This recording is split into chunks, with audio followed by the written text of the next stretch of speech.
Well, the trailers keep hitting, and now we have the first trailer for the Hawkeye series that's going to be on Disney+. It's not out for a couple months, but it's the next one after What If.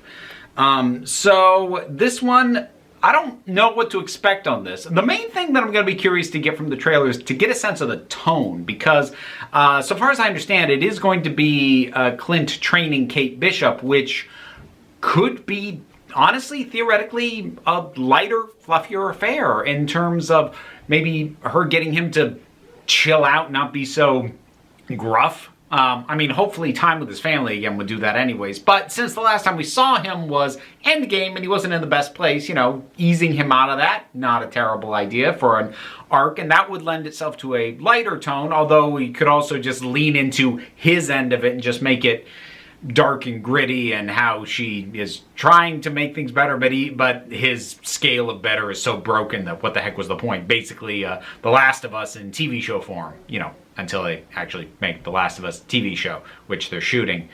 I keep debating whether or not to go back and try and finish that game again.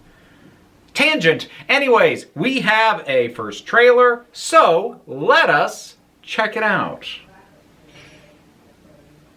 Come on. There we are. This is the first Christmas we've had together in years. All right, family's Love you back. guys. Awesome. Rogers Rogers. for some lost time. Authorities are wondering if the masked vigilante who terrorized the city's underworld is back. So, The past has caught up with me. Should we be worried? wait, No, it's nothing. is he I'll still be home for Christmas. doing it, or is there a copycat? Suppose could be either one.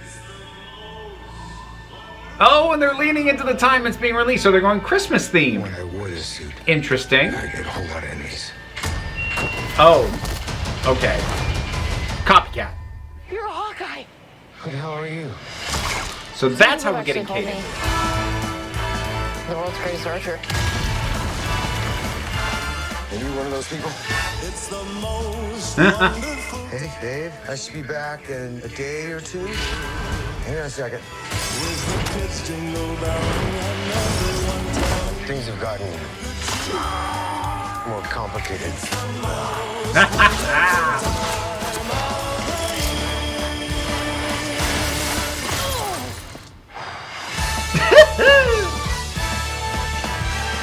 We're gonna see bits of the musical.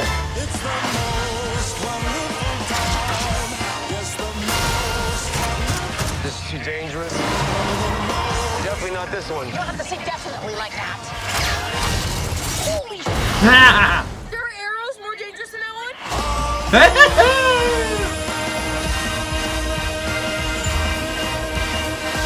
Oh, it's just some Christmas. I'm digging it. I mean, I didn't even have that much to say. Things were happening a little too fast for me to talk over it, but you heard me laughing. You saw the smile. This is the tone that I was hoping for, because honestly, while Jeremy Renner can do, you know, the dark and tortured thing, he can do it very well. In fact, I liked the lighter tone that he brought to Clint in a lot of the moments that kind of, well, the same kind of vibe that Coulson had when he was in the movies anyways. You know, this is like, this is my job. I'm going to try and enjoy it as much as I can, but like, this is just what I do. It's how I pay my bills. And so I always like that attitude. It's kind of the same thing with like Agent K from the original Men in Black, Tommy Lee Jones's character. Just someone who's just in these situations and isn't treating them like a joke. It's taking them seriously, but it's just not particularly fazed by it. I like that. And generally, to make that work, you do need somebody else who is fazed by what's going on, because otherwise, you pull that for too long, you can end up with a situation where you go, well, the protagonist doesn't really seem to care all that much, so why should I? So adding another element in, like Kate Bishop, who is going to be a heck of a lot more fazed by what's going on than Clint will be, that's a good way to have that character, which is an archetype I really like, and not have it wear down the audience and make us start to wonder what the stakes are, since the hero doesn't seem all that deeply invested in things. So, because the other way to do it is to actually, break them out of that and make it really serious, but then you lose the tone that I enjoy. So, this looks like it's striking the balance in a way that, at least for my tastes, could potentially be a lot of fun. I'm not going to be expecting a ton, well, I wasn't before, but definitely not after this trailer. I'm not going to be expecting a ton of depth. I'm not going to be expecting it to make any kind of real statement the way WandaVision and Falcon and the Winter Soldier were designed to. You could debate how well each of them did it, but they were definitely designed to have a message and tackle an issue. This seems like they're going to this going, Let's have some holiday fun. Let's do Die Hard with a bow. I'm like, yeah. And I don't mean Die Hard like structurally trap them in, but I mean it has that vibe of the original Die Hard. We're just trying to get through the situation, plus it's Christmas. Oh man, this is a headache. And I enjoy that. It's one of those tones and those vibes and those balances that's almost hard to articulate. I can cite examples like the original Die Hard, but it's difficult to really explain exactly what the component parts of this kind of vibe is. But this is something that I like and something that I enjoy, or at least appears to be. I don't know how long this one's supposed to be, and that might be an indicator as to whether or not it's going to maintain this vibe throughout, or whether it is going to cash things in and up the stakes at some point.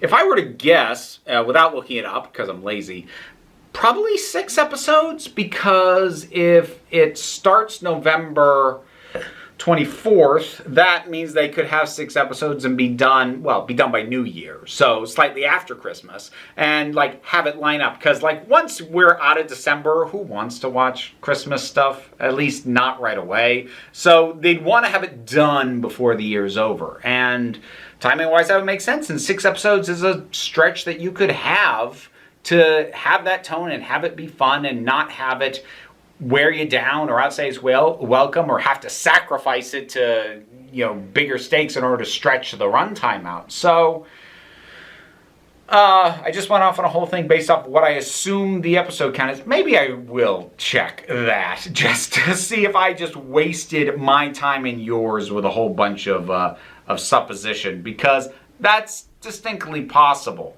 While I'm doing that, I should say up front, I don't know a ton about Kate Bishop, other than she is younger and takes over the mantle. I don't know what her sort of personality is in the comics, but again, you don't necessarily need to know in order to, get with the vibe of what they're doing for the...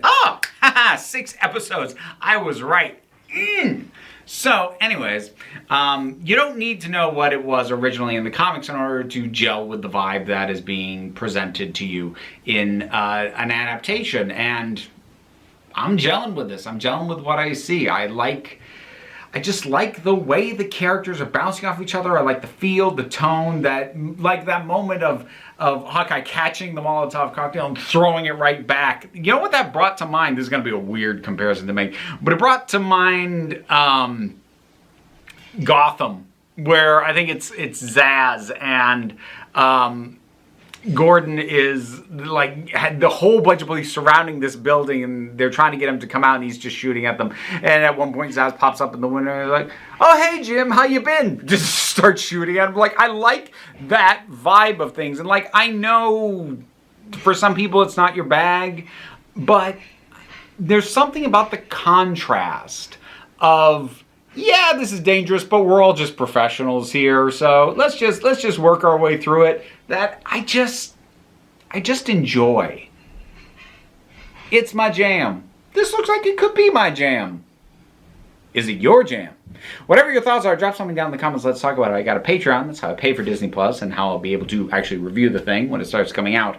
But no big pressure about that. Like, share, subscribe. Help me out too. But, don't worry about it. Take a relaxed attitude around here, so just come on back next time you need a break.